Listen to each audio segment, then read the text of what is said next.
Hi, folks. Thanks for joining. We're going to give it just a few minutes for anyone else to trickle in, and we'll get started soon.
Hey, everybody, if you're just joining, we're just going to wait a couple minutes for people to trickle in, and we will get started.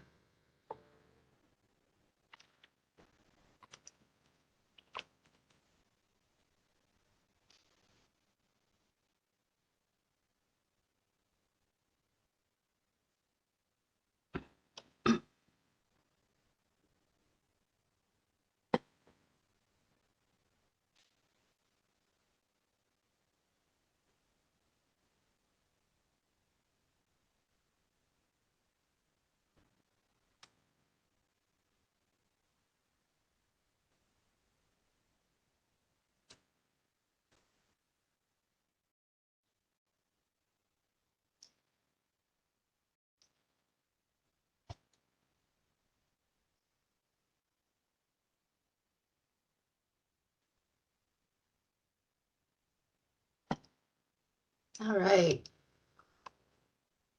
So we've got a few people here, so we can go ahead and get started. Welcome, everyone. My name is Jessica Rikers, and I manage the technology and policy team here at the Oregon Department of Energy. My team is largely responsible for the development of the Oregon Energy Strategy. And with me today, I have my colleague Edith Baer.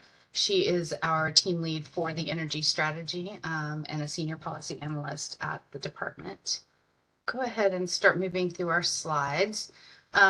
Just in case you aren't familiar with Oregon Department of Energy, or ODO, as we like to call ourselves, we help Oregonians make informed decisions about energy, in particular, how we're going to maintain resilient and affordable energy systems as we advance solutions to an equitable and clean energy future. So and what we do at the bottom, I would like to highlight the top two items. We are a central repository of energy data, information, and analysis. And that's a big part of what we're doing here with the Oregon Energy Strategy by providing a lot of information and analysis and data to help inform the development of that strategy. And we're also building some venues for problem solving some of Oregon's biggest energy challenges. And you're going to hear about some of the work that's being done today through our policy working groups. We're also advised by a number of other bodies throughout the state. Our agenda today, we're just going to do this quick introduction, and then we're going to give you sort of an overview of the energy strategy and where we are to date. And then I'm going to pass it over to Edith, who's going to talk about the energy strategy model, which is one of our key pieces of information informing what the strategy will tell us. And then she's going to cover the key findings of that model. And at that point, we're going to start asking questions of those in the group. And once we get to that point, there'll be a lot of time for that discussion. And then we're going to talk more directly about consumer energy costs and what the key findings were around that. And we'll have more Q&A at that point. And then we'll wrap up and share with you what our next steps will be in the energy strategy work. So just to give you some basic background on the energy strategy, this is a piece of work that was asked, ODO was asked to develop by the state legislature, House Bill 3630 that was passed in 2023. asked us to produce this strategy. And you can see that it needs to be a comprehensive strategy that identifies optimized pathways that help us achieve our energy policy objectives. It must be informed by a whole ton of things. These are all pulled from language in the bill. We have to have a very diverse group of people informing the work. And then we have to take into account everything that you see under the orange heading here. Everything from how much energy we consume and how much we're going to need, to the types of resources, energy efficiency options, all the way down to thinking about some broader considerations like how that can contribute to energy resilience and energy security and economic and employment in the state, many other things that Edith will cover more in depth. And to do this, we've been asked to engage with a lot of groups in a lot of spaces so that we can have a very diverse set of information informing our work. And that's really a reflection of the fact that energy is in everything that we do, from how we drive to our jobs or to school or to do the things that we love, to how we power our house or the businesses that support us. So everyone has something to say and has an opportunity to participate in the Oregon Energy Strategy development. So this is really a key piece of thinking through our energy strategy, which is the considerations for all of the different options that we might have to get to our clean energy objectives.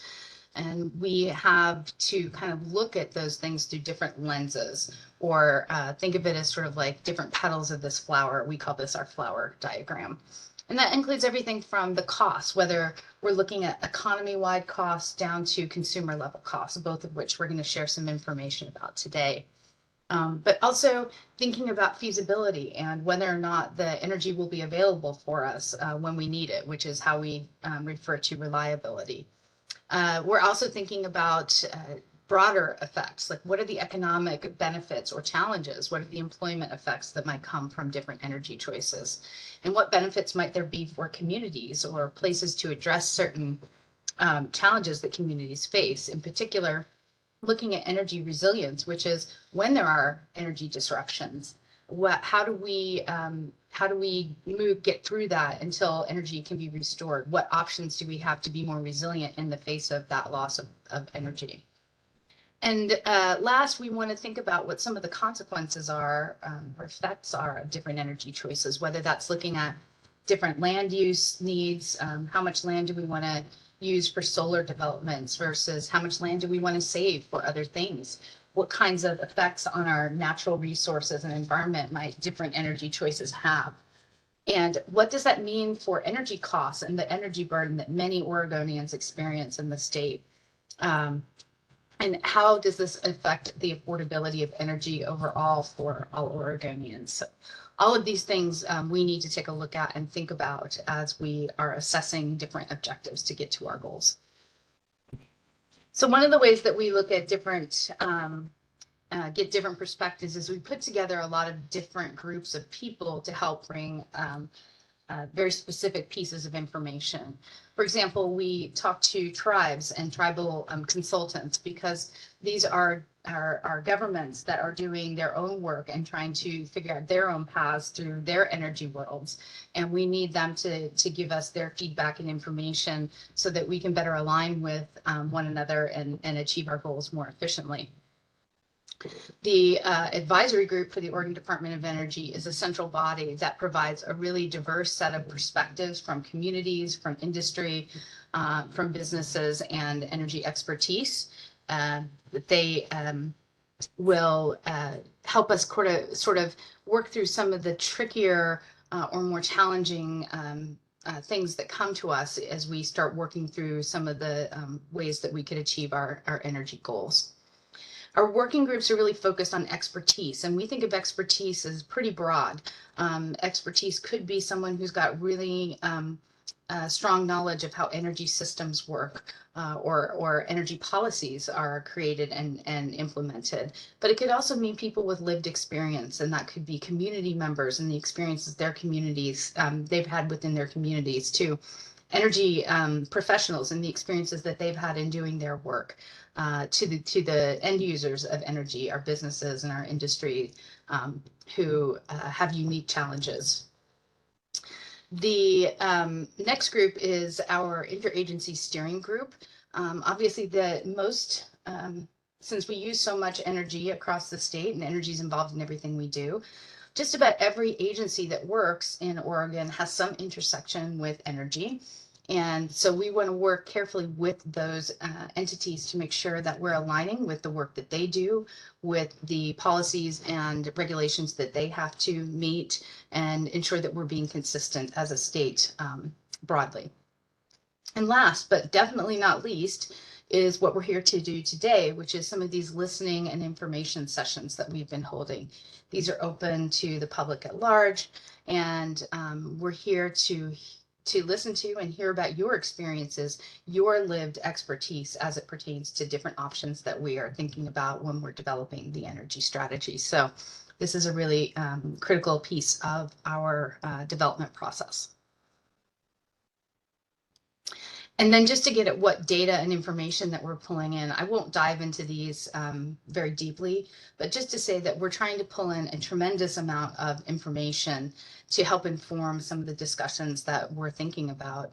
And you can think about this from the perspective of you operating in your home, and you go to make a change in your energy systems. For example, what if you installed a heat pump in your house and you were no longer using baseboard heating in your home? And that heat pump, because it has air conditioning capabilities, also provides you with service during the summertime. And previous to that, you didn't have any kind of air conditioning in your home.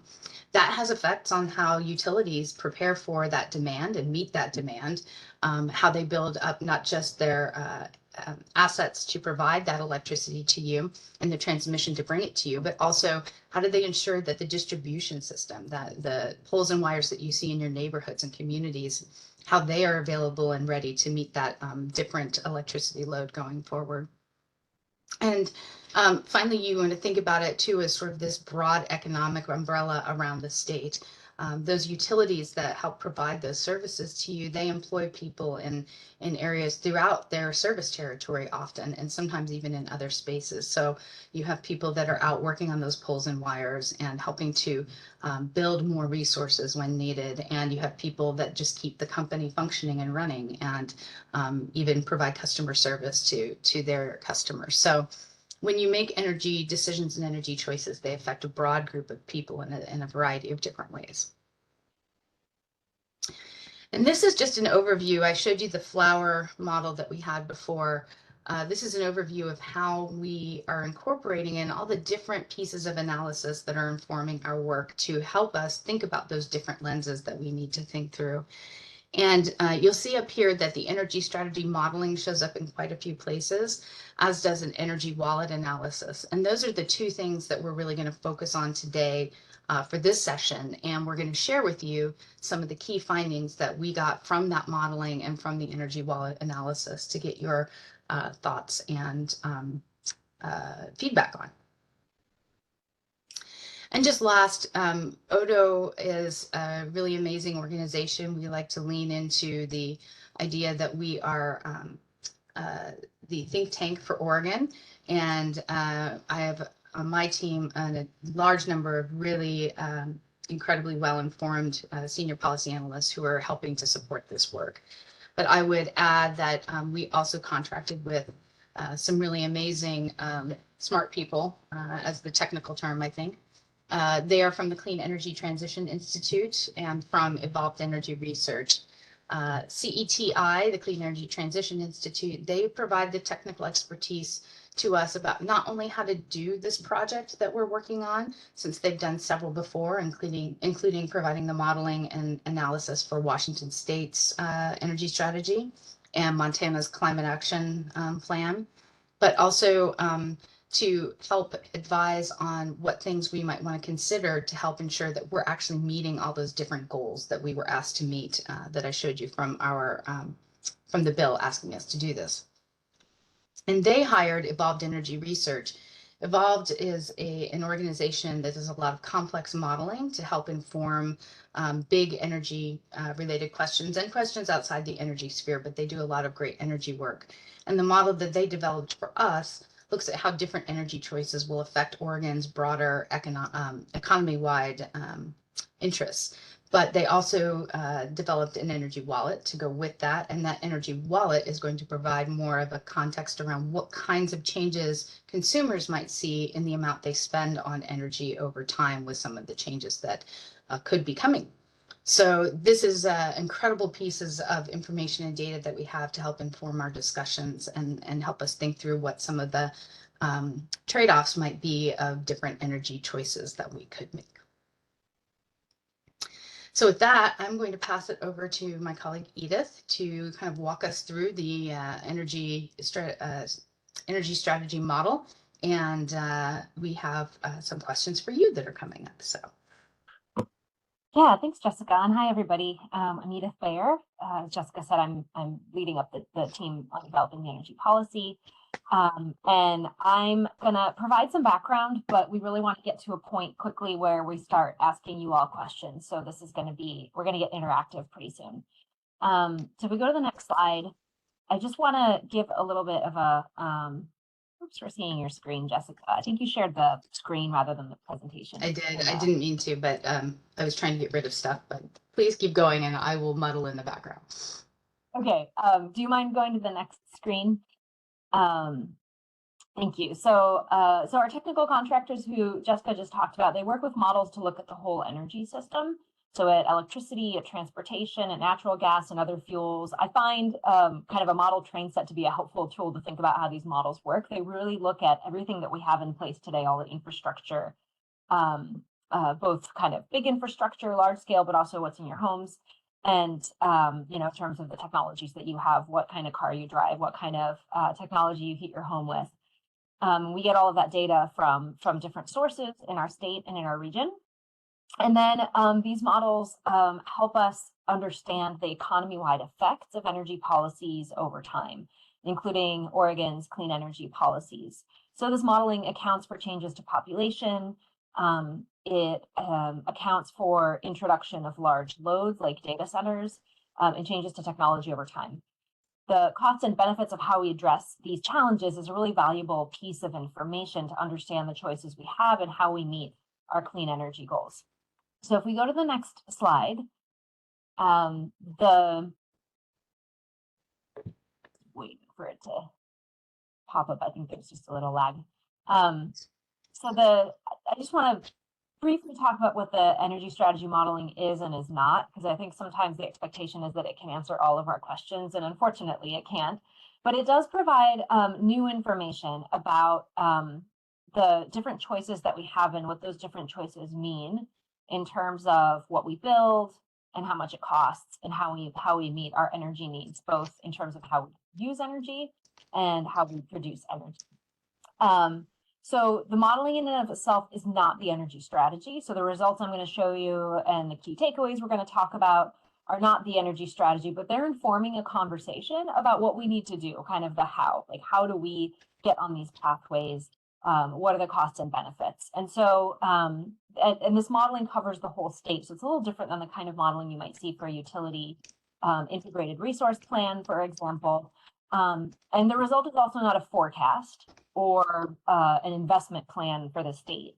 It really is an informational tool to help us understand the effects of different pathways, and particularly the model is a really good mechanism to look at what at economy-wide level, at least cost pathway looks like. And then we can talk about what that means. And that's part of what we're going to do today when we talk about a household level. If we go to the next slide. So we kicked off the energy strategy modeling by first starting with some previous analysis. And actually, I'll say this was before we even had modelers for the energy strategy. So back in 2022, we published our biennial energy report. And for that report, we undertook a literature review of 20 studies that examined strategies and actions needed to meet clean energy and climate goals. And you can see that the studies encompassed a broad range of scopes, different geographies, different areas of energy, different energy and climate targets, and different timelines. And the purpose of this review was to identify any common findings across studies that might inform strategies Oregon could use to meet its objectives, and also just to understand whether Oregon would benefit from a strategy for our state. And we concluded yes in both cases. So the next slide is going to show the 4 common areas where the action happens across these different studies. And in the biennial energy report, we referred to them as the 4 key pillars of a clean energy transition. So in the modeling, we, in the reference scenario, which was kind of the starting point for our thinking, we incorporated a lot of energy efficiency and a lot of electrification based on what we'd seen in those other studies. And then we kind of ran the model to see, well, what gets built over time? If you're really efficient with your energy use, you probably need to build less, right? So we kind of tested that to see what comes out of what we hypothesized would be a least cost path, looking between now and 2050. And then we asked our consultants to develop 6 other scenarios where we changed those parameters to test that reference pathway. So these alternative scenarios essentially took that whole reference scenario and then changed a key thing. So one looked at, what if transportation electrification happens more slowly? What if electrification in buildings happens more slowly? What if we rely more on distributed resources like PV and distributed batteries to meet our energy needs? What does that do? So essentially, this whole exercise serves to help us understand the implications of leaning on the different pillars here. So what you do to one pillar affects the other. So if you push down on one, the other ones go up. So there's kind of this really important relationship between these different sectors of the economy, between these different pillars that we sought to learn more about. So if we go to the next slide, the energy strategy is really a powerful, the modeling is a really powerful tool to assess the economic effects from energy choices that we make. It provides economy-wide cost and savings and a sense of how much we need to build. It looks out to 2050, as I've already mentioned, but really it's meant to inform near-term decisions by looking at the trade-offs or the pros and cons of different choices. And so we've been building off of those modeling insights to have policy conversations and to dig deeper into what these pathways mean from different perspectives, and to talk about things like the pace and scale at which we need to act in different areas. So if we go to the next slide, we're now going to get to what the key findings told us, and we're going to engage you in kind of your feedback on these key findings and how you think about them as you look at them. So we're going to go, there are kind of 5 key findings areas that we're going to go through. This is the first one. I'm going to show the key takeaways, and then we're going to ask you all some questions. And I think we have a small enough group that we can just unmute people and let you kind of raise your hand and talk. You can also type into the chat, I believe. So the first kind of sector that I'm going to talk about is buildings. You can think about this in terms of residential and commercial buildings. And you can see here that there are 4 key takeaways. The first one is energy efficiency. And really what we found is that encouraging high amounts of energy efficiency reduces overall energy demand, and that reduces overall generation needs and future energy system costs. We also found that building electrification is really essential. Electric end uses like heat pumps are much more energy efficient,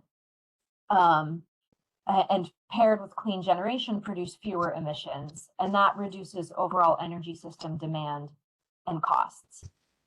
Distributed energy resources are also really important. So those are things like rooftop solar and distributed batteries, and those can alleviate some of the land use footprint of utility scale resources, though that leads to a higher cost. We also saw demand response as being really important. Demand response is doing things like shifting away from a time when a peak time on the electricity system to charge your car. Some people call it managed charging. Or heating up your water in your hot water heater, which essentially is a big thermos. So you heat up your water overnight when the wind is blowing, more hydro is available because there's less demand on the power system. And then that kind of relieves the system during the day. So it's that kind of shifting. And so those were kind of the four key takeaways. I just want to add one more point on the heat pump point, the building electrification point, which is that the results of the modeling found that high levels of heat pump adoption could cut total energy use in residential and commercial buildings in half by 2050. So it's that electrification is really a huge energy efficiency measure too. And we're going to talk more about some of these kind of newer technologies a little bit later as well when we dig into more of a household perspective. But I'm going to turn it over to you, Jessica, to tee up some questions for our group here. Great. Thanks, Edith. So you can see up on the screen here, I've got 3 questions to throw out to the group.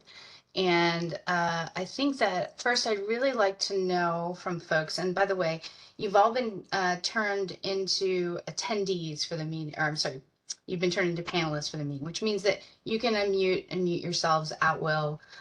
If you'd like to come on camera, we'd love to see your face, but you're free to just speak, whatever works for you.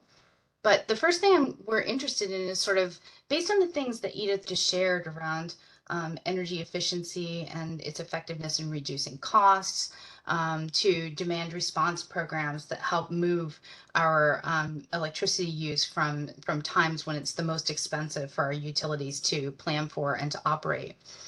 What of those things, and I'll go back to that slide in a second, really resonate with you, or did you find to be really interesting as you were hearing from Edith in the screen? And I see, Tracy, that you've come on camera. I don't know if that means you have a question, or if you want to throw questions into the chat, you're more than welcome to do that as well. But Tracy, did you have a question for us? Not at the moment. Thanks for the welcome. Absolutely. Does anybody else want to share with us any interest that you had in the items that were presented, or what you thought was, particularly exciting about the information that Edith just shared? Has anybody in this group done something with energy efficiency in their homes recently, or has a new energy technology? Would you like to share some of your experiences around that and as it related to what Edith just shared? Mike, go ahead. Yeah, good afternoon. Hi, Edith. Mike Chody with the Oregon Hunters Association. So this isn't really my world right here. I'm more in the natural resource and land use planning sorts of questions there. But I don't doubt at all that we have the technology to do these sorts of changes here. I think the major barrier to, and this would be a repeated theme from me throughout, is the initial cost for individuals to do these types of things. And we can point to cost savings over time and how you're going to save all this money, but if you haven't got a bunch of money up front to do this, regardless if there's incentives or tax credits or what have you, I know recently we replaced the heat pump at my home where I'm sitting here right now, and that's a really expensive thing to do. And I think that needs to be, it's been touched on some, but I think, when we go to report this out to the world, that's a key factor we need to keep in mind. Absolutely. Mike, can I ask, were you able to take advantage of any tax credits or incentives to help with? I did not on this one. Initially we did, but not on the replacement. Yeah, they are expensive. That's unfortunate to hear. But yes, upfront cost is something we're hearing a lot about from several of our groups that we speak with. It's definitely a big barrier. Anyone else have anything to share about any challenges or barriers that you've seen with some of these? Mike, I'm curious if you'd be willing to share, was there any kind of a barrier in like the technical knowledge of putting in a heat pump, or we had heard in the last group of listening sessions that we had that it was difficult to find a technician who had experience with and understood some of the unique things to consider when it came to heat pumps. So I'm curious if that is something that you experienced as well. I didn't have that experience at all, really. Great. Just I'm in the Albany area, so I'm in the Willamette Valley. It's I also have a place outside of Prineville. Maybe that'd be a challenge there, just due to the geography and Mhm. resources available to you. But when you're in a relative distance to all these different population centers, I think that's pretty easy to get to. Is just got to figure out how to pay for it. Mhm. Yeah, definitely. I'm curious too, so I'll throw this out to the whole group. Um, has anybody used sort of what we think of as demand response programs? So that could be something like a time of use program. I know that Portland General Electric has a program where you can sign up if you don't charge your vehicle in the afternoon and early evening. If you charge it overnight, you get a discounted rate on your electricity costs. Has anybody participated in a program like that and have any feedback on their experience with it?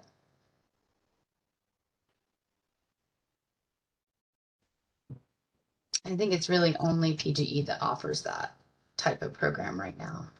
Northwest Natural offers a demand response program for thermostats.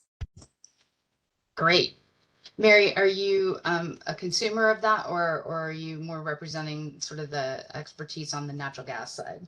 I am here as a public, but I work for Northwest Natural, so I know of the program. Yeah, no problem. Have you, has anybody worked with that program for Northwest Natural? No? Okay. Jessica, there are a few questions and comments in the chat, so I'm gonna read them out loud. And if the folks who wrote them down want to come off mute and kind of elaborate on any of it, please feel free. So Marianne Seifert has made the point that resiliency is important to her and to me and our communities. And I think that's a really good point, because resilience is one of the things that we hear, I would say, the most about, because of concerns of heat waves and cold snaps and wildfires. I don't know if that's hitting on what you meant, Marianne, in terms of resilience. So I just want to make space in case you want to elaborate at all. Yes, I think, so I live in Newport on the coast. So the ice storm last year really brought this to the forefront, because we lost power for several days, and I think several communities lost power for weeks. So that really brought kind of the resiliency aspect to the forefront. And I live in a older manufactured homes community, senior, mostly 55 and older folks, and a lot of them have health needs.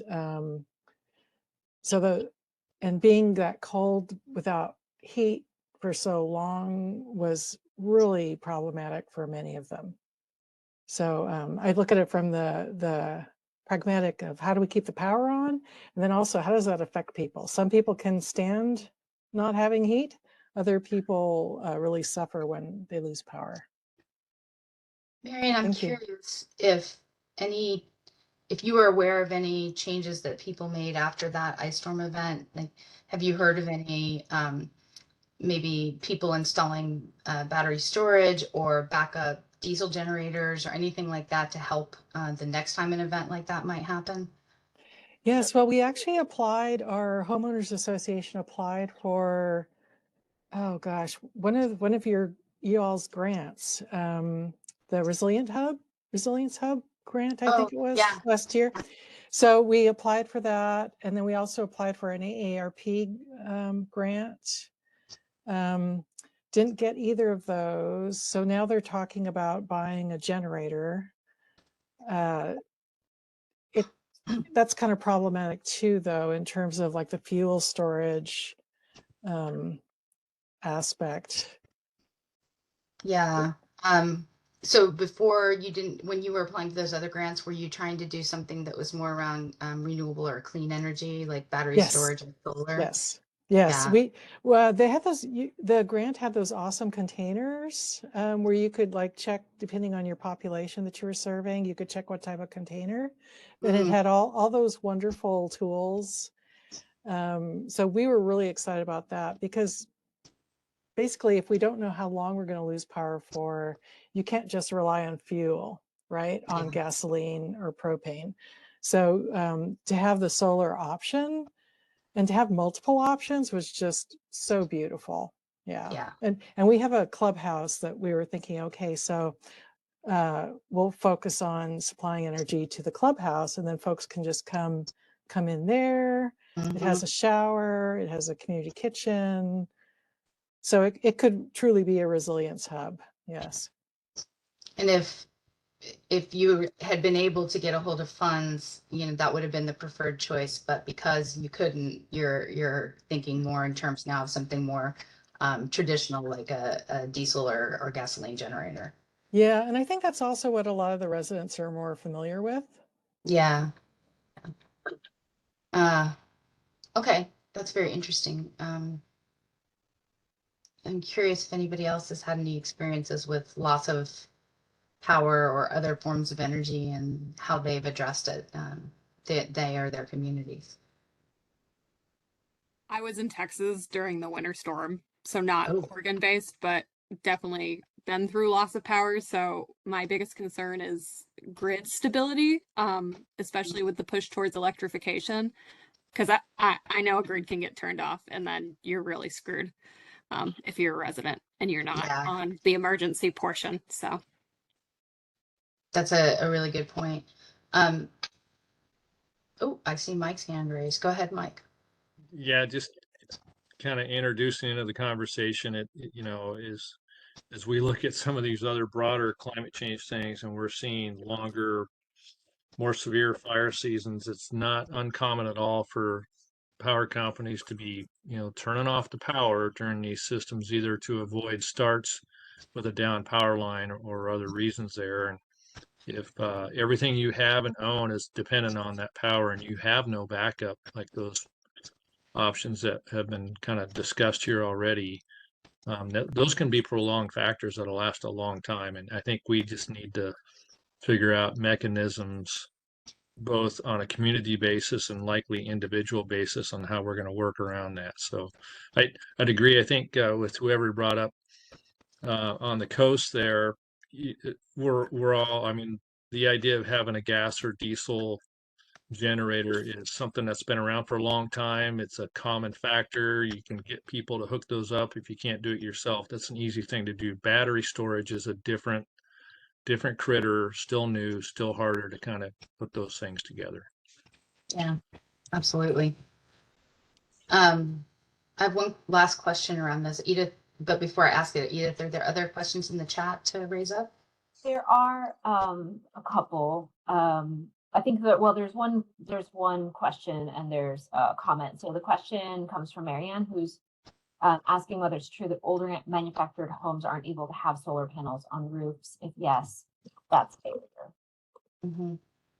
I don't actually, is that true that they can't have solar panels? I'm guessing because of the weight. I have run into, I don't know if Rob was here, maybe he studied it. Rob is another member of our team. Anecdotally, I've heard the same thing. That is a barrier because older manufactured homes aren't able to bear the weight. Yeah. A good barrier. Any other? Yeah, so then Tracy's just saying, Mike is right, the IIJA and IRA subsidies have been blocked by U.S. executive branch with no forecast for reinstated appropriations. I think, Jessica, it might be worth, if you're able to speak to it, just to speak to ODO's incentive programs and the status of those. Yeah, absolutely. So we have the Community Renewable Energy Grant Program, and actually that's about to open up in short order. And I apologize, but because I can't seem to figure out how to turn Teams messages off, even though I told it not to share them, I can't read the background. But I'm curious, Edith, if there's a message in the chat that says when the new Community Renewable Energy Program grant fund will get opened up again. But it's coming very soon. And I'm going to ask in the background and we can circle back and put it in the chat. thank you. Thanks. That's a great program. It provides funding dollars for renewable energy projects that are really designed to operate and help communities. So there's definitely a community resilience piece of that those programs, and there have been projects funded by that are really all around the state. So we hear a lot from coastal communities, like Marianne's case, of things that are their need for backup to electricity. They have even more reliability problems with electricity on the coast, and it's a result of the fact that they have transmission lines that come over the Coast Range to get them their electricity, but they don't have any other lines coming in that can sort of offset if one of those lines goes down, which most of us who live in the Willamette Valley and surrounding areas, there's multiple ways to bring the power to us if one line were to go down. So they're very interested in projects that can help with that resilience. But then on the east side, we have a lot more snow events that can sometimes create problems where people who are living in very remote parts of the state aren't able to get out and about until the weather clears, and needing some form of backup energy just to be able to stay warm and operate the things they need to operate in their homes during that time. And we've had a lot of agriculture type energy projects that were funded with this too, as well. So it's a really great program. And if I could do anything other than just stare at all of you because I'm the one sharing my screen, I would grab some links and throw them into the chat for you. A couple other programs that we have a solar and storage rebate program, and that provides funding, a big chunk of which is focused on low income housing and homes, to provide solar and battery storage. You can get just the solar or you could get the solar plus the storage through the program. And there's a bill right now running through the legislature that would enable people just to get storage if they already have the solar on the rooftop. So that's a great program that operates at Oregon. And we also have some heat pump programs that work for multi-unit homes, so apartment buildings and places where there's more than one tenant living in the building. And it also focuses quite a bit on low-income housing to provide those heat pumps. And we have some federally funded grant programs that we certainly are hearing some of the uncertainty around the funding behind those. But we are continuing to move forward with implementing them, and those are the Solar for All program, which would provide funding to be able to put solar up around the state, as well as some additional heat pump related programs. So those are up and coming. I don't have any specific information on when they'll be available, but there's other things that we're adding into the work that we do. Any other questions, Edith, from folks? If not, I would suggest we move forward to our next piece of this. Yeah, not at the moment. So I suggest we move on, and I'll just say I've pasted the link to the Community Renewable Grant Program webpage, which, as Jessica has mentioned, right now there are no opportunities, but you can sign up for email updates so that when they are there, you can just automatically find out without having to check. Yep, they're great. All right, well, I'm going to move us to the next group of things that we found from the model and let Edith take that. All right, so I believe we just talked about buildings, so let's go to the transportation, I believe is next. That was There weird. we go. I don't know how I did that. So, so similar to building end uses, the model showed that transportation electrification reduces overall energy demand and decarbonization costs. And I think I need to pause here just to remind us of the picture, because it's a different way of thinking than we're used to thinking. So similar in buildings, when we're saying that electrification is part of a kind of least cost pathway, that's because we have pretty ambitious decarbonization goals across our economy. And it is more cost effective to be as energy efficient as possible. And then there's also within the model, there's kind of this calculation of whether it is lower in cost to reach for electrons or to reach for clean fuel molecules in the form of gas or liquid fuels. So for transportation, we're talking about liquid fuels. And so similar to, so for transportation, again, vehicle electrification is a really energy efficient, represents an energy efficiency improvement to the vehicle, and also shifts us to electricity. And again, to the extent that those electrons are clean, you're also decarbonizing when you make that shift. In our most recent biennial energy report, we highlighted that Oregonians spend over $11 billion on transportation fuels, which is about half of our state's total energy expenditures. And most of those dollars pay for extraction and refining of petroleum fuels that occur in other states. So reducing that bill is a really important thing, and transportation electrification in many cases, as we'll talk about in a little bit, does that. And it also reduces just system-wide energy demand.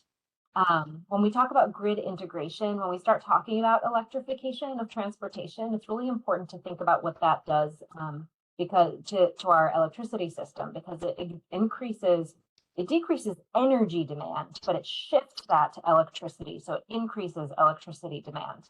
But EVs can also, they come onto the grid, and it's important to think about when they're charging because they can actually provide a net benefit to the grid if they're managed flexibly, as we have more variable renewable resources on the system at times when the sun is shining, when the wind is blowing, it becomes really inexpensive to charge that car. Reducing vehicle miles traveled has a large impact on overall energy demand and the costs for maintaining and upgrading the grid as well. So you can think of this as energy efficiency for vehicles, right? Just like in buildings, if you weatherize your home, you're just reducing the need for energy to heat your home because it's better insulated. Reducing vehicle miles traveled really gets down to having more transportation options. So, safe bike lanes, buses, walkways, all of those different options. And then low carbon fuels continue to play a really important and strategic role in decarbonizing transportation in all of the scenarios that we modeled, and particularly in sectors that are difficult to electrify, things like aviation, shipping, some of the kind of heaviest duty road transportation. So those are the 4 key takeaways, and we have some questions for you again. Yes, and these will look familiar because they're the exact same questions. So kind of thinking about the previous discussion, I know Mike had noted the upfront cost as a barrier, and we've certainly heard that when it relates to electric vehicles as well. So that's a challenge that we know is one that many Oregonians feel. I'm curious though, thinking about how transportation electrification is sort of one of the key ways to meet our energy goals and decarbonize, but at the same time, it's also a really key way to retain a lot of the dollars that we spend on transportation in Oregon. If any of that speaks to you in a way that seems interesting, or if it makes you have some questions or concerns around that transportation electrification as a strategy to achieve our goals.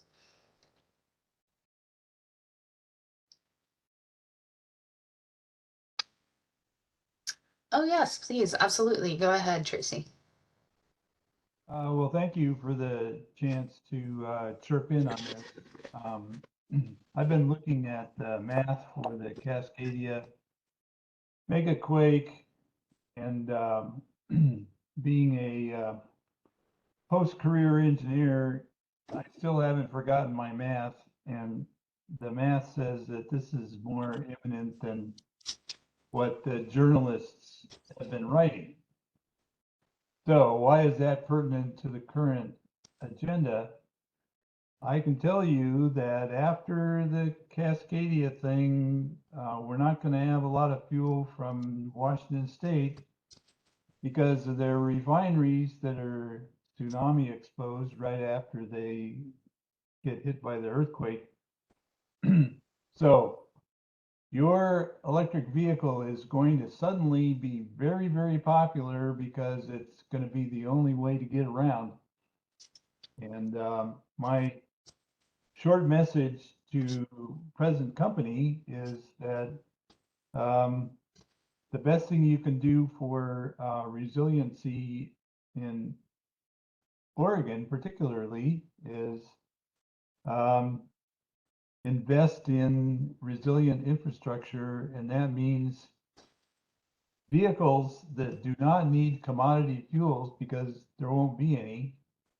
And I don't want to hijack your agenda, but you gave me a chance to make a point, and ready for the next comment. Thank you.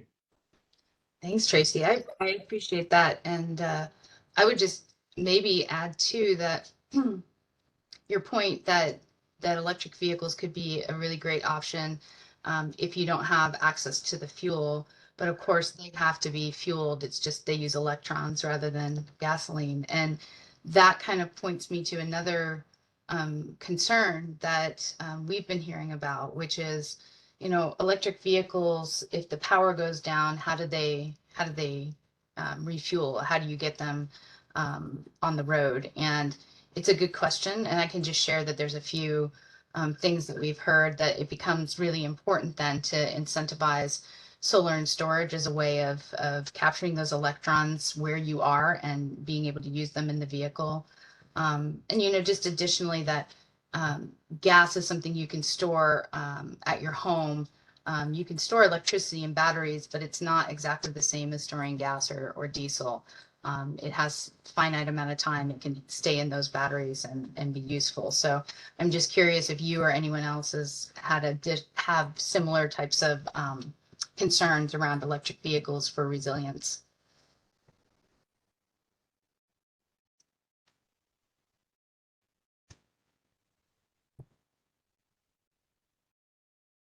I'm gonna, yeah, go ahead, Tracy. Just jump on in.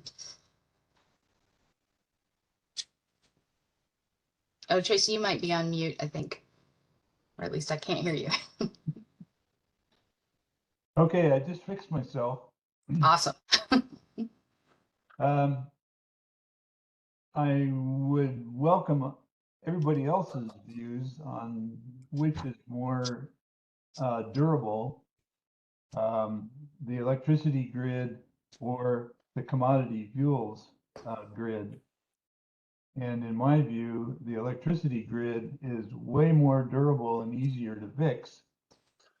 So you won't need a lot of storage of gasoline and diesel in your garage for very long. So I think there's a trade there between where is your best energy security, in commodity fuels or in the electricity grid? That's a good question. And I want to note that there's a kind of a complimentary comment here in the chat from Marianne saying that she loves the idea that EV batteries can be part of storage, also that people can run their homes off them.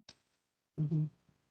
And actually, that's a really interesting point that Marianne brought up that I'll flag, which is one of the things that we're hearing about in the energy strategy is that EV batteries, you know, they're a challenge for the grid, right? Because the grid has to plan for and be able to support more and more electric vehicles.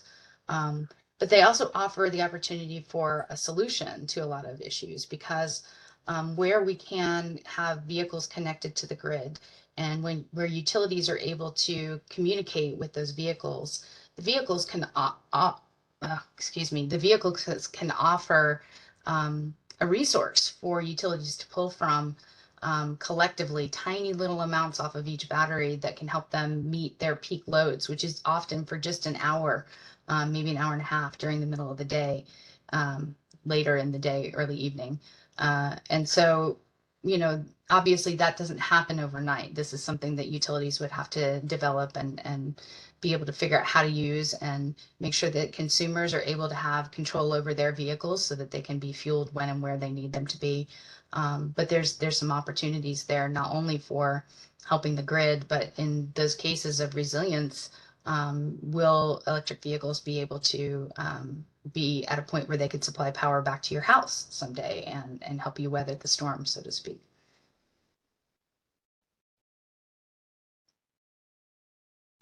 I'm curious if I can, I'd love to ask Mary, since you survived the Texas cold snap, if you noticed anything around how people used their vehicles for getting through that time frame. Like if you were aware of anyone who had one of those, I think Ford F-150s, or it might be Chevy Silverados, that were able to use their diesel. They had a diesel generator that could send power back to the house. If you saw any of that, or if people were using their electric vehicles as a place to get warm for a little while they were sitting in those cold houses. Just curious if you had any experience with that you remember or recall. Yeah, we my friends and I and my parents and all the people I knew in Texas who didn't have power were using I don't have a gas fire, or I don't have an electric vehicle.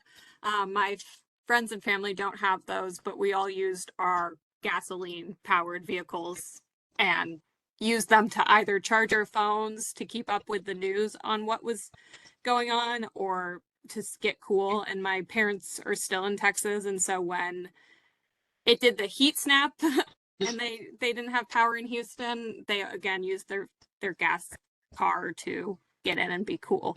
I wouldn't be surprised that people would use their electric vehicles as well for that offering, but just the people I know don't have the bandwidth to afford a electric vehicle. The upfront cost was too high. Good reflection. Thanks for letting me pick on you. I appreciate it. Of course. Any other questions in the chat, Edith? There's kind of a tee up of from Marianne, if microgrids seem to offer options too, question mark. It's a nice prompt, I think, for a topic that we've been hearing quite a lot about. And I know that back east in New York, after I believe it was Storm Sandy, they started to look really seriously at microgrids because the power was out for so long.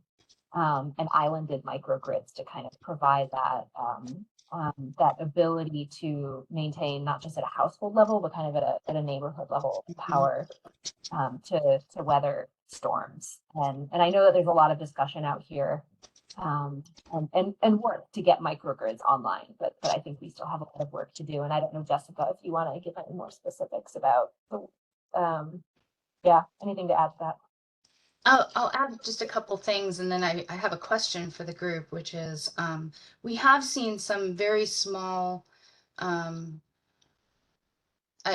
think that microgrid might be a little too strong of a word, but sort of the initial stages of potentially developing a microgrid. One example I'll give you is in the Eugene area, where Eugene Water and Electric Board worked with one of the schools to be able to provide solar and battery storage, that in the event that power went out in the city, people could go to that school to get fresh, clean water. The power that was generated was used to pump the water out.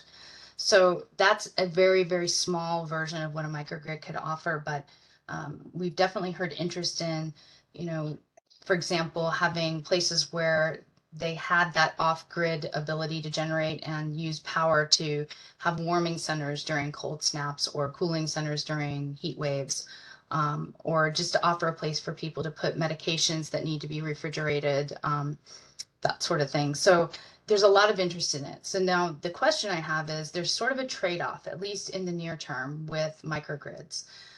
They offer these benefits of community resilience and the ability to have access to energy for the community to use for their purposes, but they're expensive.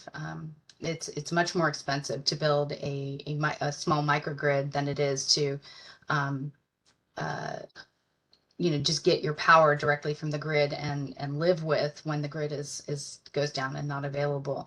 And I'm just kind of curious how folks feel about if your local community, and you can decide what that means, if it's a city or a county, or if it's like, a place of worship that you go to, or your kids' schools, but was interested in putting in a microgrid for these kinds of purposes, you know, how would you feel about contributing to or not contributing to the costs of something like that?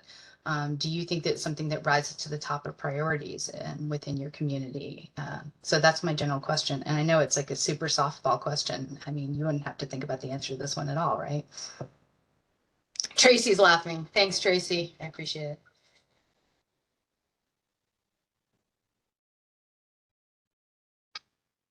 Yeah, go ahead, Mike. Yeah, I just, I guess the response, I'll laugh with Tracy on this one, but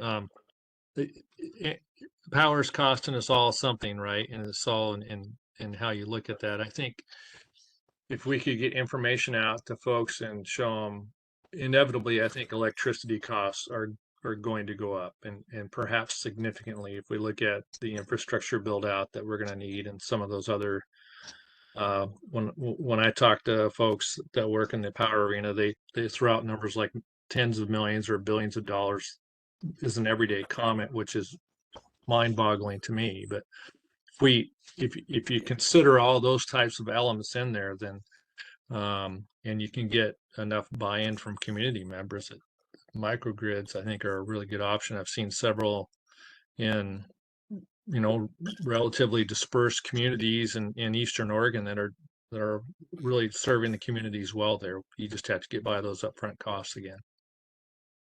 Thanks, Mike. Appreciate that. I see here. Oh, sorry. Go ahead. If I could chirp in on the upfront cost. Mm-hmm.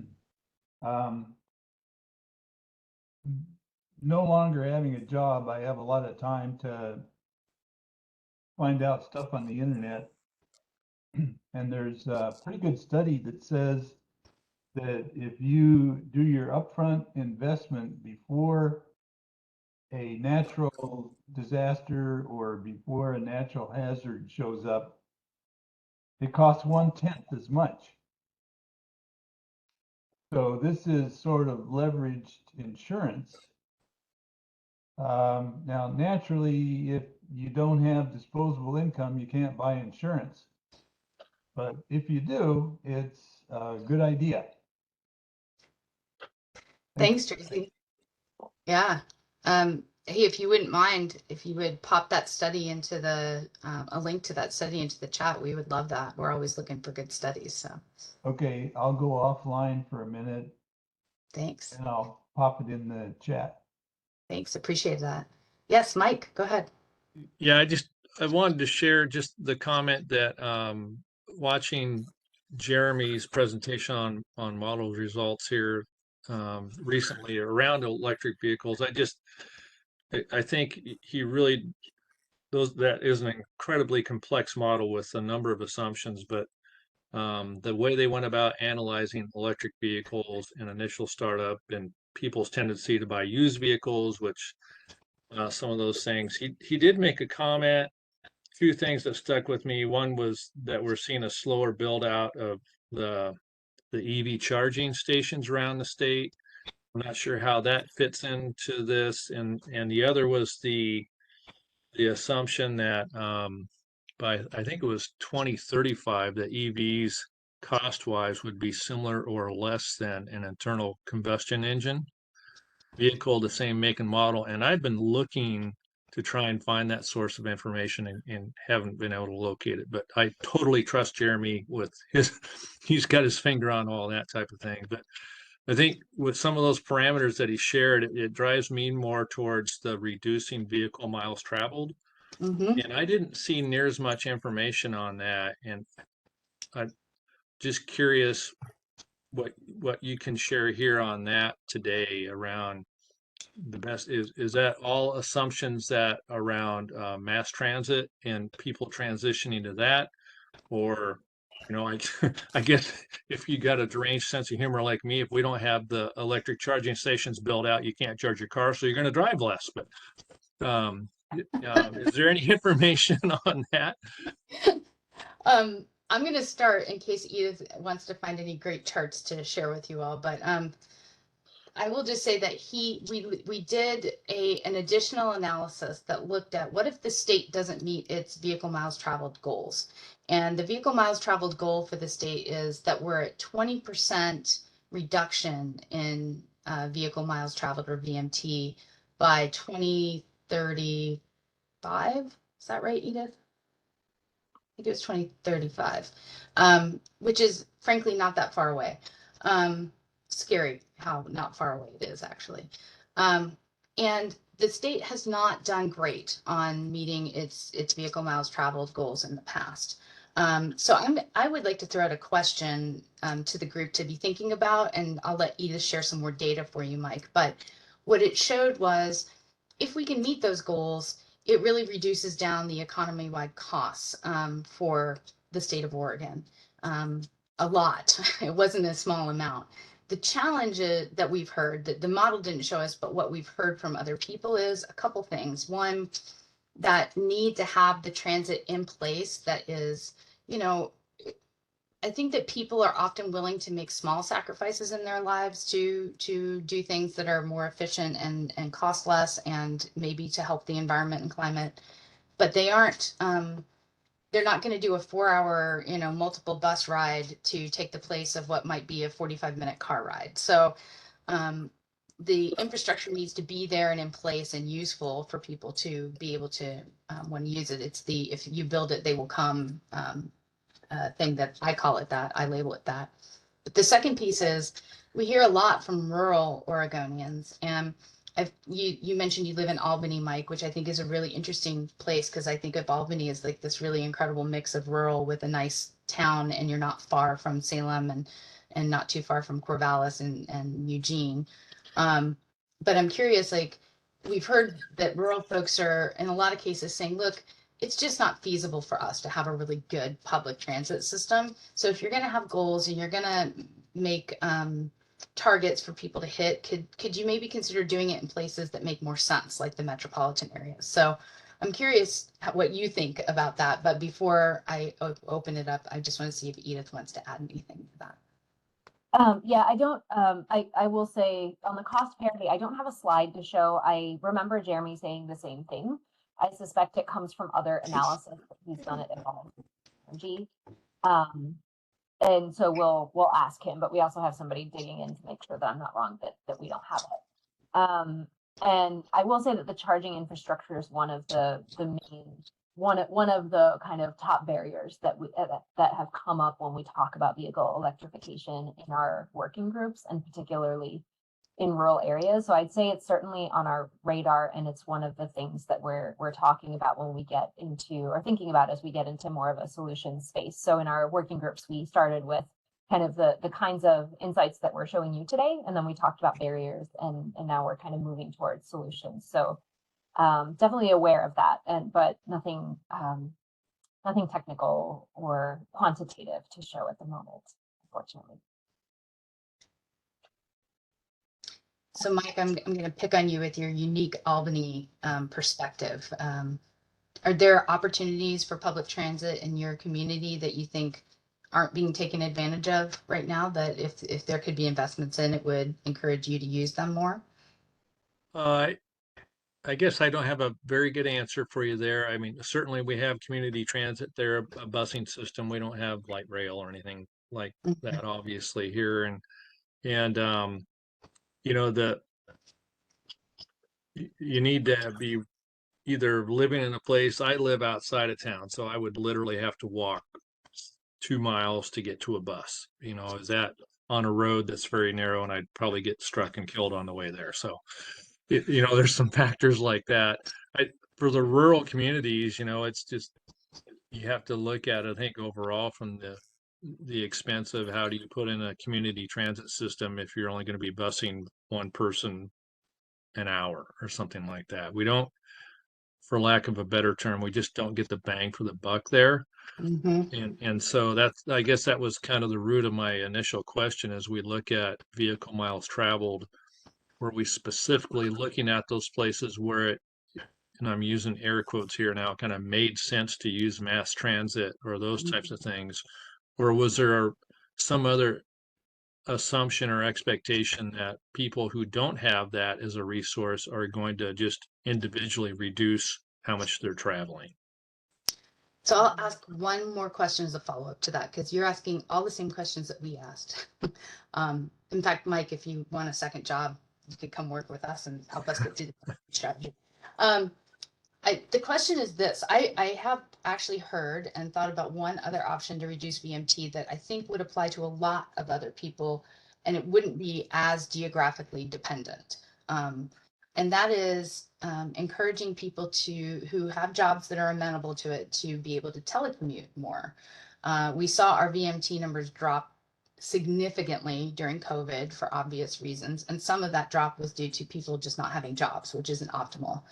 But there are opportunities in some places where if businesses could encourage more working from home, it would reduce down our vehicle miles traveled for people who have those opportunities, which could include more rural communities as well. So curious what folks think about that as a potential policy option.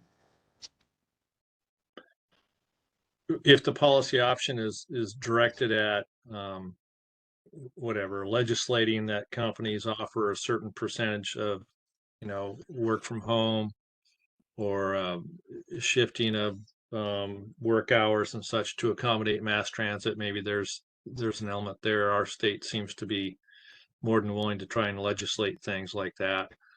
In the more rural areas, if you're it's hard to work from home if you're a rancher, right? Sort of think you're going to need to get out there and do your work on those. So it's going to be pretty kind of site specific, or at least resource specific.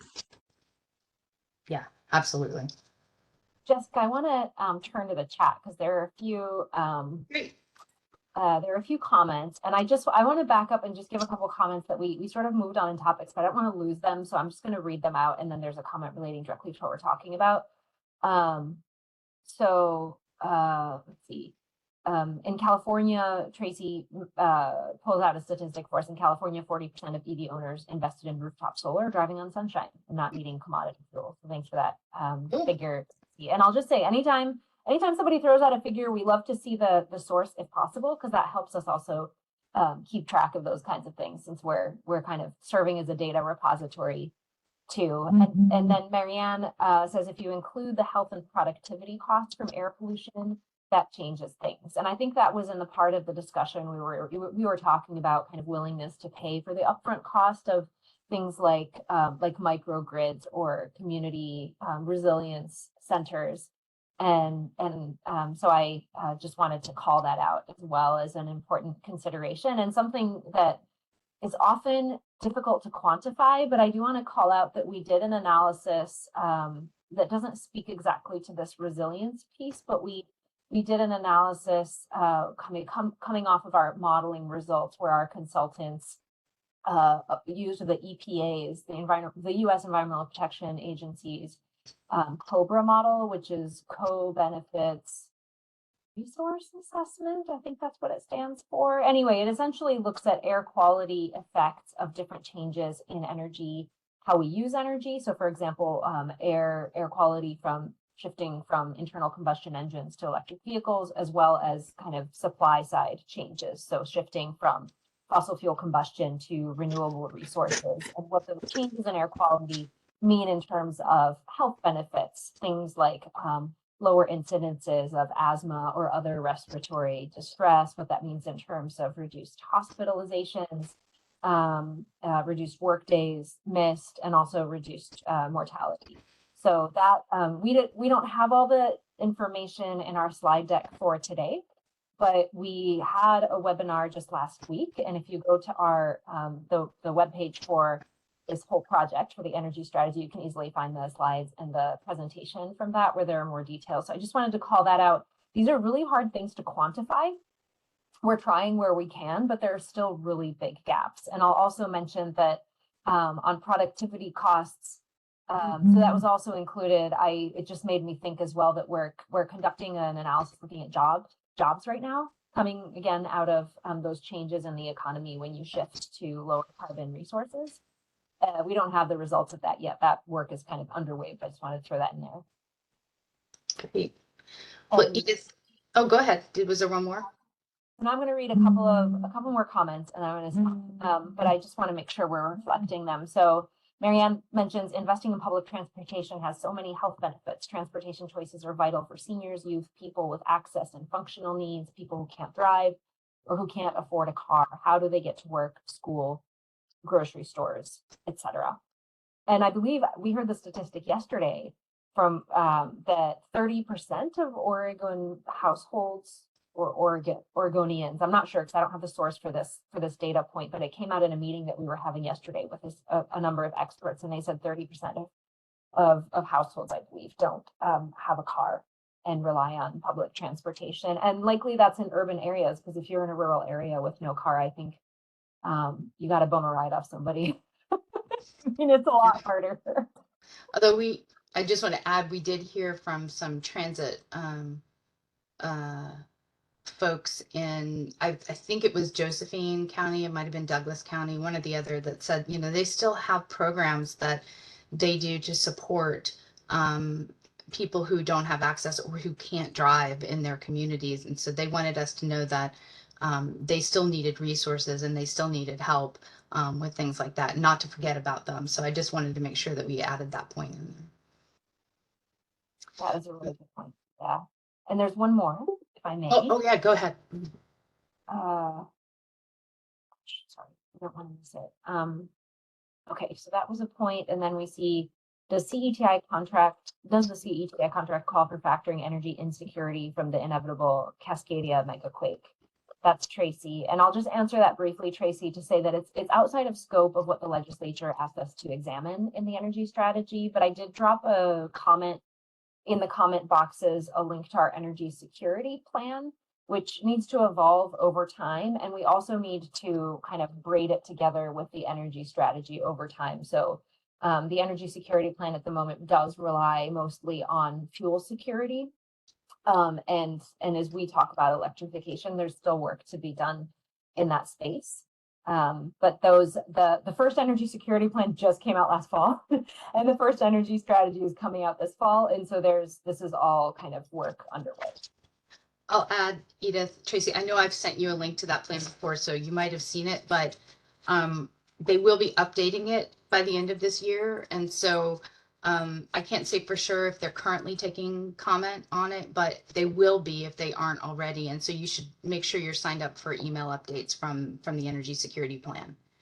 Oh, well, thanks for addressing this question. It never occurred to me that the legislature is the barrier for factoring the Cascadia megaquake and its impact on energy security. That's a very, very nice catch.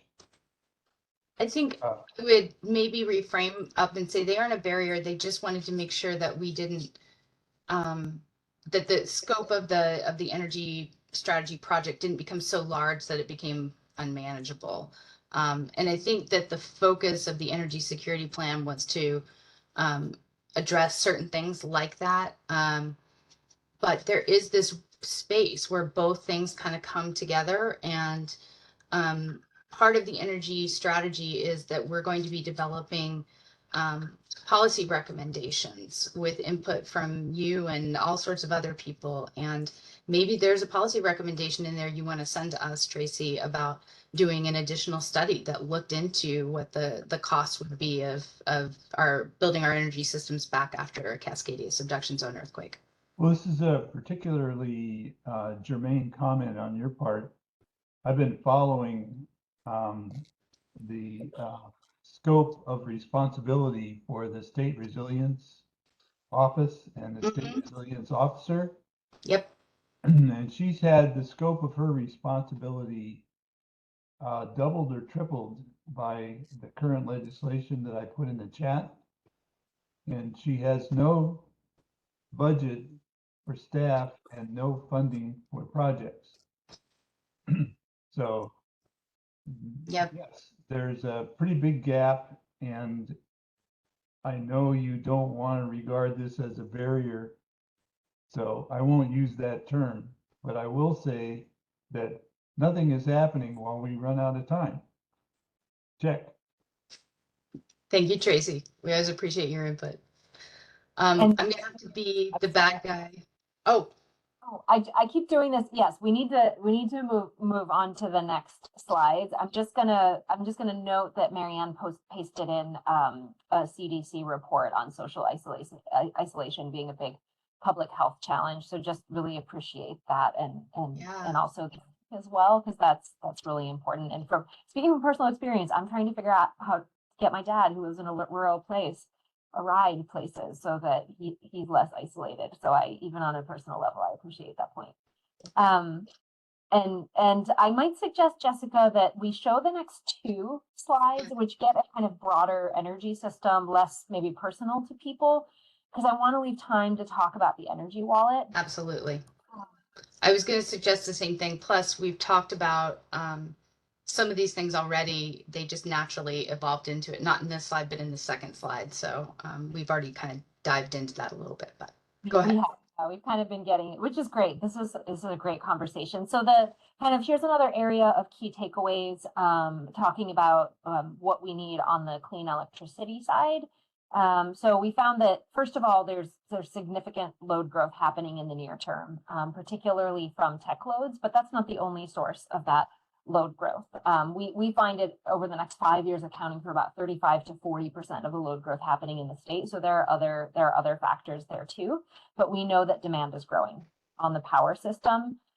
We looked at things like energy efficiency, distributed resources that reduce the need for utility scale resources, but we found that we still need to build quite a lot of electricity generation and transmission. It's not all in state that we need to build it. We're part of an interconnected network, and there are benefits to building in Oregon and also importing and exporting with other states. And that's where some of this transmission comes into play too, when we're talking about transmission between our states. And on electricity policy, just the point that we have a lot of really good policies in place, but we might need to do a little bit more to help enable that to happen. And that's, again, where a lot of the discussions around the working groups right now are. And then if we skip forward to fuels, so that's kind of on the side of building large scale electricity generation and transmission. On the fuel side, we see that over time, in order to decarbonize, we need to reduce the overall use of fuels in our economy by quite a bit. And at the same time, those fuels that remain need to transition to clean fuels. And so the very important role here for low carbon fuels. We see a role for low carbon fuels and a little bit of the existing gas on the system to ensure that we have some flexibility on our grid, that we have some resources that can help kind of ramp up and down to kind of play alongside renewables and our hydro system. We see electrification in the immediate term. Electrification is not a primary driver of the demand that we're seeing on the system. And similarly, as we electrify, we still have a lot of fuels on the system for quite some time. This isn't happening overnight. So I think that's an important theme. And I've already mentioned kind of that declining fuel demand over time. And one of the things that we're talking about is, what does that actually look like? And how do we kind of maintain the important role that fuels are playing in our economy at the same time that we kind of manage what electrification would mean, again, over time, and also from the perspective of household affordability.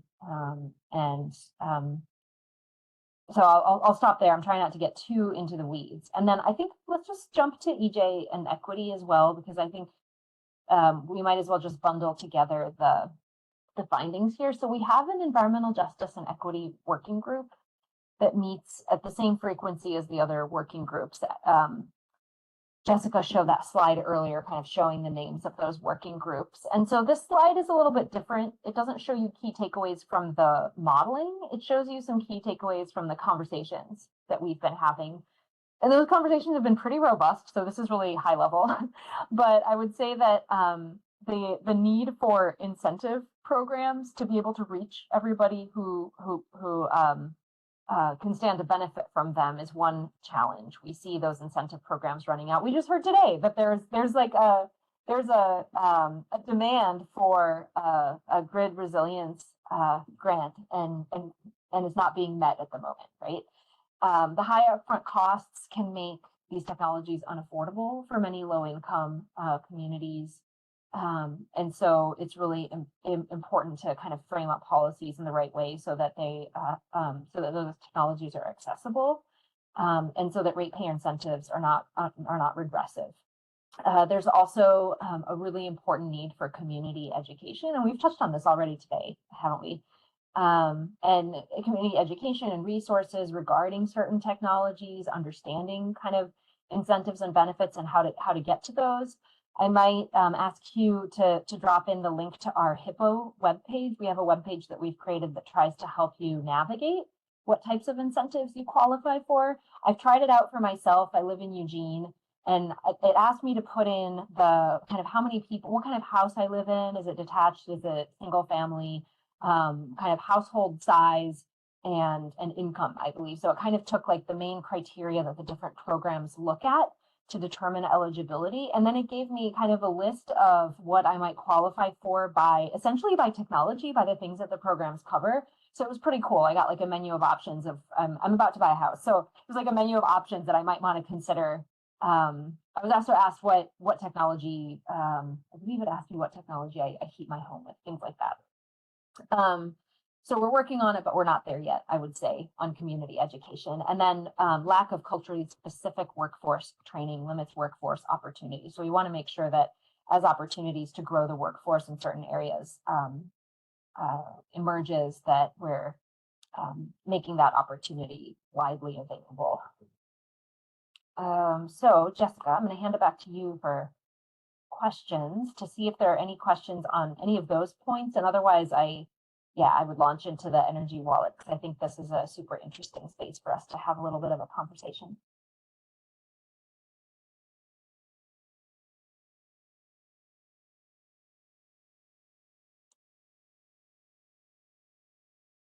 Oh, Jessica, I can't hear you. I don't know if it's just me.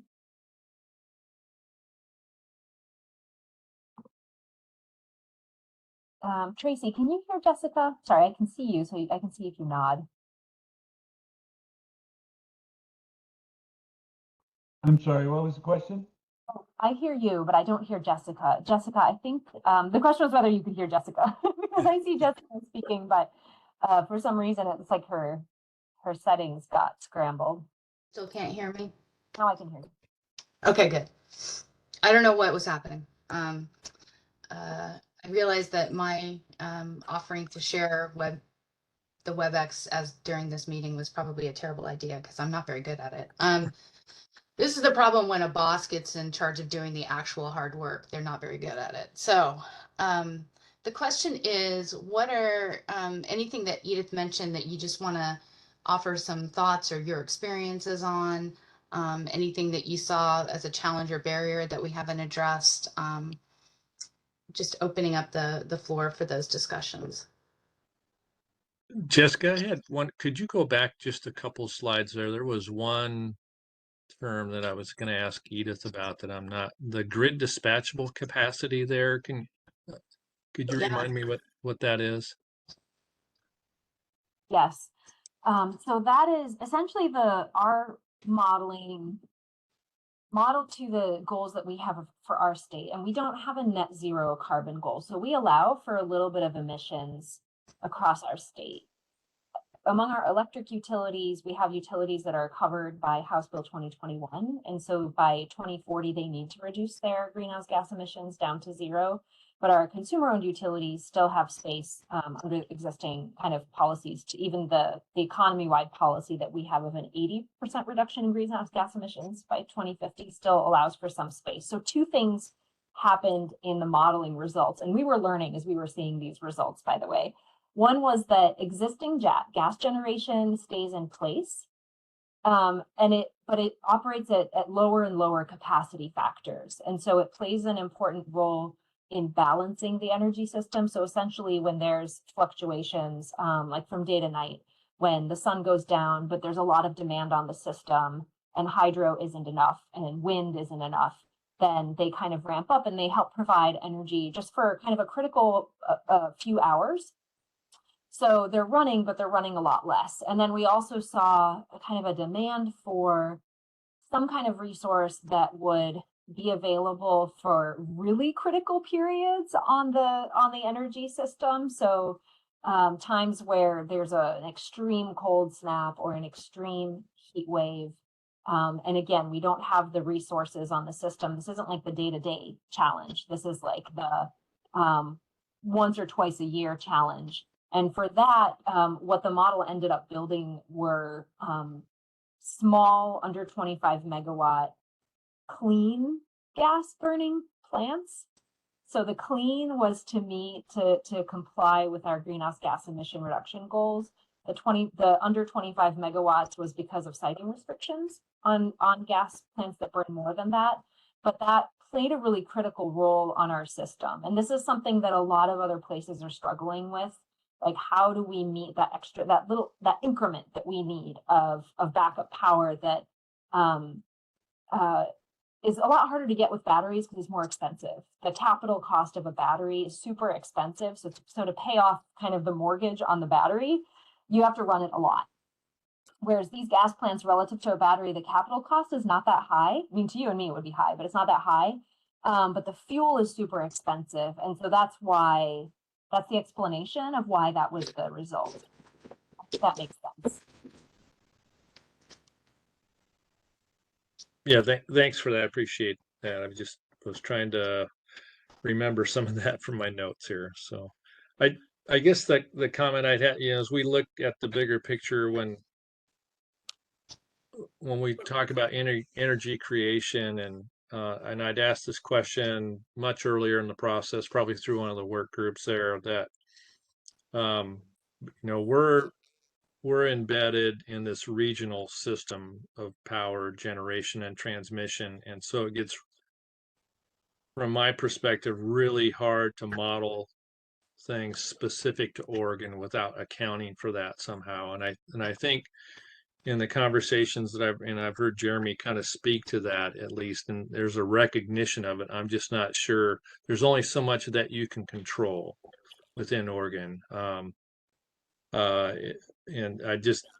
as we continue to build out some of these things, there are trade-offs.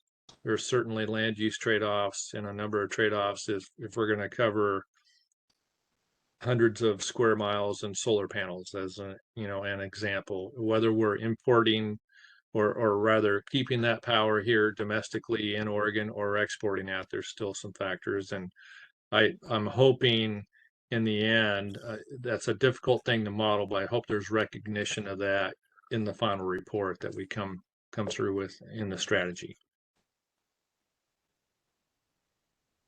Thanks, Mike. I really, really appreciate that comment. And I will just mention that one of the scenarios, and you might have seen this, but one of the scenarios we modeled was, well, I'll step back and say the model kind of, in reaching for least cost solution on the supply side in the reference scenario, looked at kind of the cost of in-state and out-of-state resources. It accounted for all the competition from neighboring states as well for those resources. And it kind of came up with a balance between in-state and out-of-state, taking into account the cost of transmission and things like that. And then we said, well, what if we only build half of what's built in that scenario in Oregon? So that we could see what happens if it could be for land use reasons or for other reasons that we build less in Oregon. And we could still get there. The model didn't like freeze up and say we can't solve for meeting our energy demand. We would likely rely more on transmission and more on imports into the state, and perhaps a bit more on distributed resources. It was more expensive, but that is part of I think you're putting your finger on kind of the eyes wide open approach we need when we're working through this in Oregon and thinking about the trade-offs and what it means to where we're willing to pay more and why, and where we are really trying to kind of tighten things up and do the least cost thing possible. Edith, I think there might be some comments in the chat. but I can't see it. So Well, yeah, I will. So Tracy mentioned that IRA provides $1.2 trillion for incentives, stopped indefinitely. IIJA provides for 400 billion, also stopped. I don't know if AG Rayfield is, I don't know if AG Rayfield is suing the feds yet. There are suits against tariffs, for example. I feel like that question on like litigation strategy is probably above our pay grade outside of our agency purview. I will say there is still some money flowing, actually. It's not entirely stopped. And so we have the programs that we have that are federally funded. Last I heard, Jessica, you can correct me, or Alan, jump in if I'm wrong, but we are for now receiving those funds. And so I think that's just an important point to make. We are kind of concerned over that funding drying up eventually. And then, you know, how we shift that bill to ourselves and shoulder more of it, and how we then think about how we like really strategically kind of navigate where to place the money that we have within our state. and So I think it's an important thing. Yeah. that strategic piece is really important, because we heard from our advisory group yesterday, actually, that, you know, as federal funds may go away, it's going to become more important for the state as a whole to identify where our priorities are, because we would have to make some tough choices if that were to occur. So we also want to hear from, you know, all sorts of people what priorities they see, if the state does have to make some difficult choices around what it can fund and what it can't fund. So. Yes, Tracy. Well, this is a totally pertinent point that you brought up. The federal government is not required by law to have a balanced budget, so they run a deficit. States are required to have a balanced budget. So if you have a huge chunk of money that every year is being delivered to Oregon, for example, that way you can support your taxpayers, because when they send in their taxes like I just did, you expect to get something back. These suspensions on federal funding actually threaten the ability of the state to balance its budget. So yeah, there are corners that need to be cut, but it's important to point out that we shouldn't have to cut corners, because we sent in our legally required tax return, and the standard is that we get a chunk back to provide services to the state of Oregon, for example. So this idea that we can have red light, green light on federal monies is not a very good idea. End of comment. Thanks, Tracy. I appreciate that. And I'll just say that if I were queen for a day, that would be something that wouldn't be even being discussed right now. But I don't have the ability to control the federal government. I'm not sure anyone does at this point. So we just focus on our bailiwick that we have in the state of Oregon. And appreciate your comment.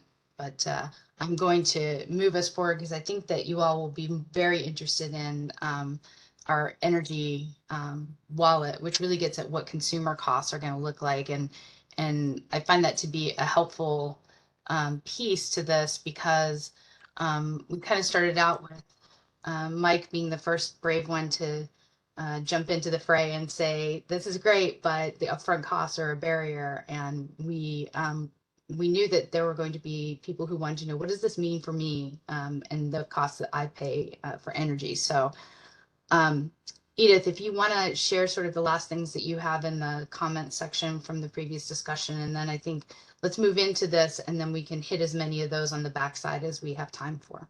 Thanks, Jessica. And it's really only, it's not only, but there are two comments that I'd like to highlight from that I see in the chat box, and then I'll start talking about this slide. But just to kind of close us out on the previous conversation, the cost of Tracy says the cost of carbon has been computed, includes natural gas, must be considered. EPA staff modeling this has been fired. We know there are a lot of changes in those federal agencies right now. And Marianne makes the point, great to look at different options, cost and benefits from systems perspective. So thanks for that, Marianne. We're doing our best. So if we turn here to the energy wallet, so the purpose of the energy wallet, you may not be familiar with the concept because I think we're defining it here.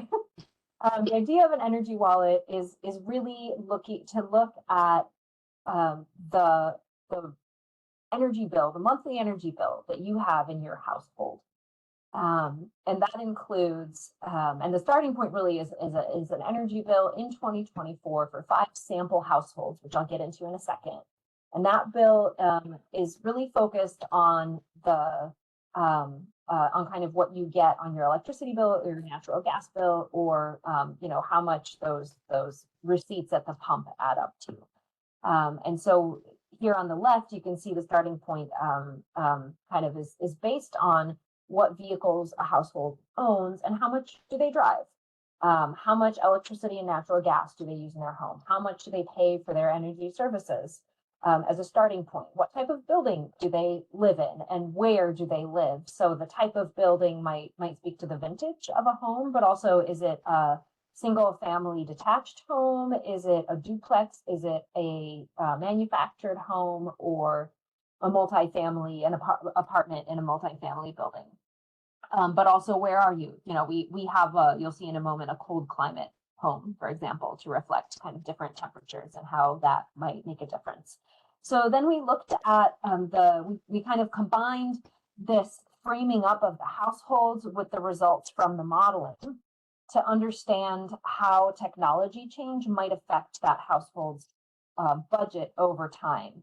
So we looked at essentially the point in time where you need to buy a new car because your old car is done, or you need to replace your boiler or your furnace. And so here on the right, you can see that what primarily focused on was like at that moment where you need to replace your vehicle or your heating system. Are you replacing it with the same thing, or are you replacing it with an efficient electric alternative? So if we go to the next slide, and I should mention that we also looked at a range of electricity costs from 10 cents to 40 cents a kilowatt hour to try to reflect the uncertainty in prices, and also the fact that different folks around the state have different utility costs. And we also included a range of costs for natural gas from $1 to $1.50 per therm. So this is an example. This isn't like the full results, but I want to show this example just to give you an idea of how the concept works. So essentially on the right-hand side, you have your piggy bank. That's your energy wallet. And it includes all of the pieces that I just mentioned. And we want to see the difference between 2024. And in this case, we're looking at 2035. We looked at kind of 5-year increments out to 2050. So in 2024, this household, what we're saying is in 2024, this household spends 20% of its energy wallet on gas, 20% on electricity, and 60% on fuels. This household has 2 cars. In 2035, the household buys an EV and a heat pump. And so that's the thing that changes.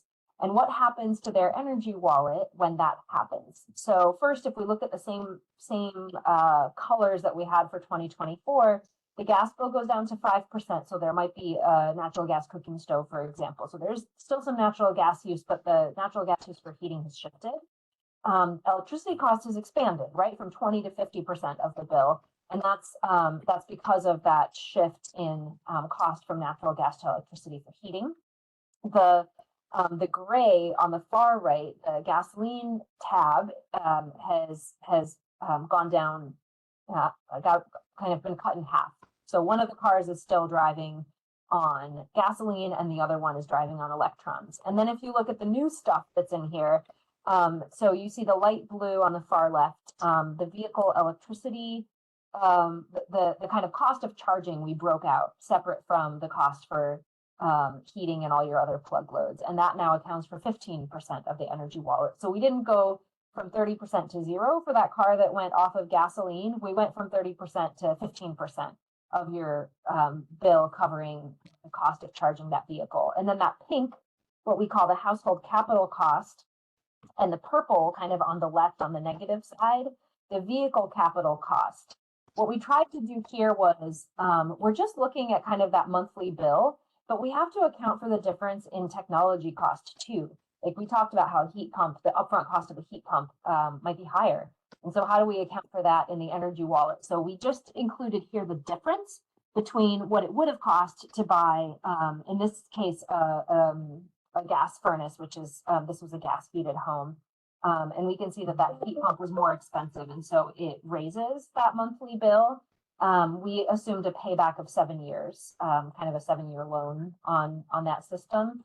And this still accounts for federal tax credits for that electric vehicle purchase. And so it's actually cheaper in this case to buy the electric vehicle. And so that's that kind of negative 15% that you can see. And so you can see kind of how the total changes and also why. So if you look at the next slide, I'm going to show the houses that we talked about, or that we looked at. So these 5 sample households were chosen based on conversations that we had with our working groups and feedback that we got more broadly. We took data from the Northwest Energy Efficiency Alliance, who has kind of an analysis of what they call their regional building stock, building stock assessment that looks at, it's a survey of residential buildings in our state and has a lot of data on what kind of buildings we have, which kinds are more prevalent, what kind of heating they use, et cetera. And so we used all of that data to come up with 5 sample households that we tried to make different, but also representative of a large portion of Oregonians to the extent that we could. So you can see Jessica's house here. Jessica lives in a single family detached home, heats with natural gas, and you can see some other features here. She has 6 occupants in her home. They drive 2 SUVs. Stephanie's house is similar to Jessica's, except it's in a rural cold climate. There's 1 less occupant, also heated with natural gas. Ruchi's home, which is the 3rd one, is a single family detached home in a high priority area. That term high priority area comes from Odo's 10-year plan, which is from a while back, but did a pretty thorough analysis to identify kind of high priority areas in Oregon in terms of kind of socioeconomic vulnerability. Alan's home, Alan's here on the call too, lives in a single family manufactured home, drives 2 cars, and heats with electric resistance heaters. And Hugh, who's also here with us today, lives in a multifamily urban rental.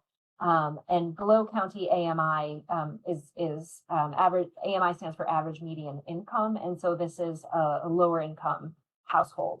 And so we kind of looked at all these 5 homes and looked at what happens when they change technology in what year to their overall energy bill.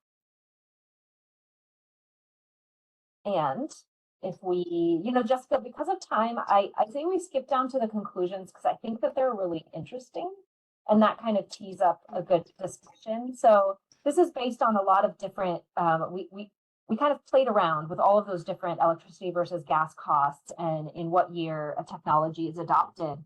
And our key takeaways from that analysis were that all 5 sample households save money with vehicle electrification in most circumstances.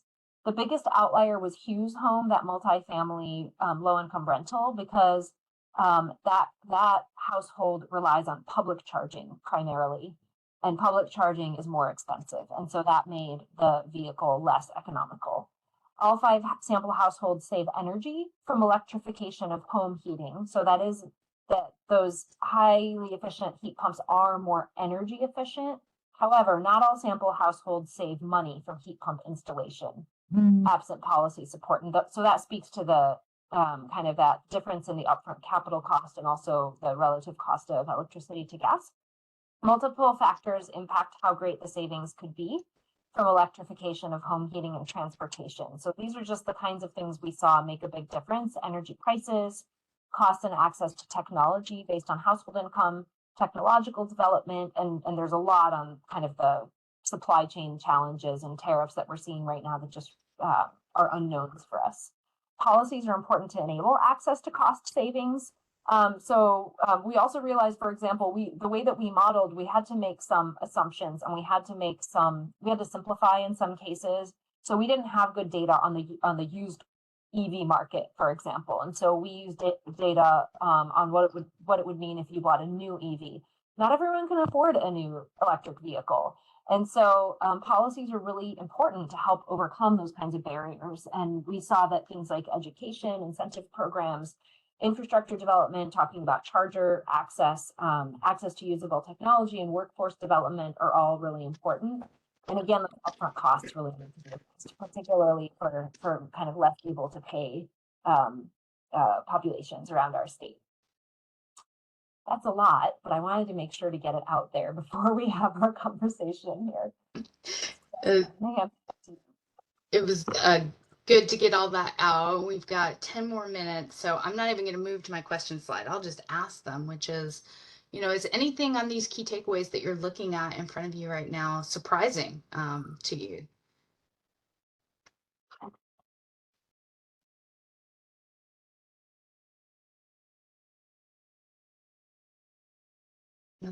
Nothing showed up that was surprising. I was surprised that nearly all households, all households save money with going to an electric vehicle. I was kind of surprised by that, to be honest with you. Yeah. Although I'll say they save in most circumstances. So there were almost like mini scenarios under which, particularly for few, it was sometimes not more cost effective. But I will add that we also were able to turn on and off that federal tax credit. Mm-hmm. And even the federal tax credit, we still found in most cases, and that was really surprising, that it still made economic sense to buy that electric vehicle with a 7-year loan term. Yeah. At I think it was like a 7% interest rate, if I remember correctly. So all of that matters, right? What interest rate you get, how long your loan term is, all of that also makes a difference. Yep. And I guess I'll flag then. When you think about these key takeaways in your own experiences, in the things that you have to pay for or manage in your own homes, how do you see alignment here? Like, is there something that you're like, yeah, it's really important to me to think about the savings that I might get from installing a heat pump, but I own a natural gas furnace, and right now my energy costs are really low, and it's not something that I think would be helpful to me and my family. It probably wouldn't pay for itself. Or are you thinking, I have natural gas and I know it's going to cost more, but I have other reasons that I don't want to be able to use. I don't want to use that natural gas in my home anymore, and so I'm interested in how this could, how these costs will accrue over time and what it might look like for my household. Does any of that resonate with your experience in your households?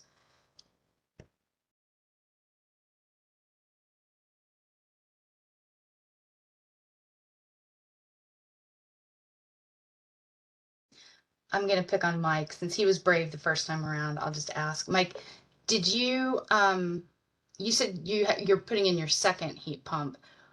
Did you make a decision to change from, like, what kind of heating did you have in the home before, or was that installed already, the first heat pump, when you moved into that house?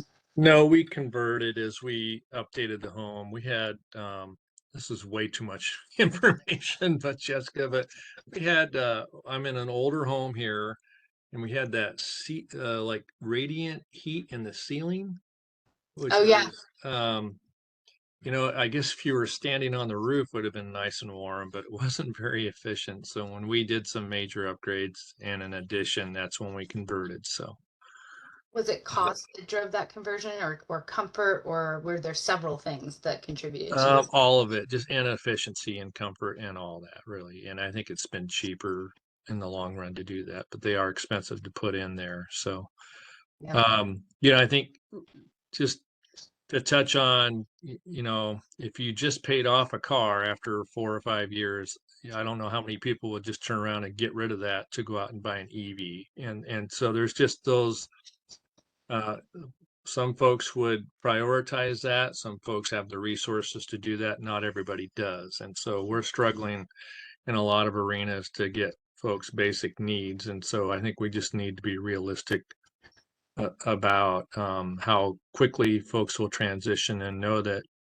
I think most folks will transition over time. It's just these timeframes we have set in front of us that weren't Odo's timeframes. That's just what the strategy is trying to address, right? And so it's curious to me as to how rapidly we'll make that transition. So everything I've read, it's cheaper to maintain an EV than it is an internal combustion engine.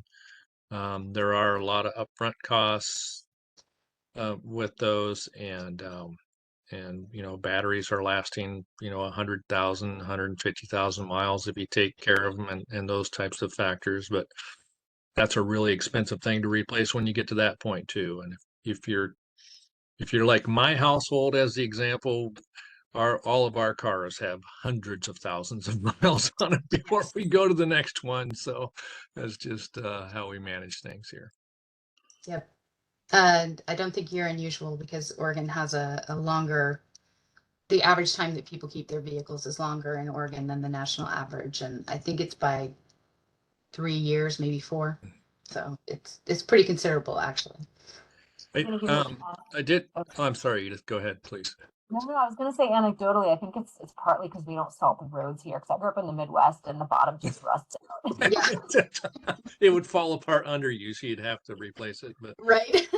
the one thing I appreciate, and maybe I'll just put in a quick plug for folks if they haven't seen the whole presentation on this element here, the wallet. I think I'm pretty sure that's available and saved the video there. It was worth seeing there. In terms of how the implications with development of the strategy, the overall strategy, I think having those ranges of things, like there was one where, you kind of compared, I think it was 10 cents to 40 cents. That's a pretty good range there. But I think in the end, the strategy can't give you an exact answer. So kind of having bookends, reasonable bookends, I think are really important. And to see that done was, I think, just a key factor for me, a key takeaway. Thanks, Mike. We appreciate that. And really the purpose of these listening sessions and other things that we're doing are to help provide more bookends, because, models can only do so much.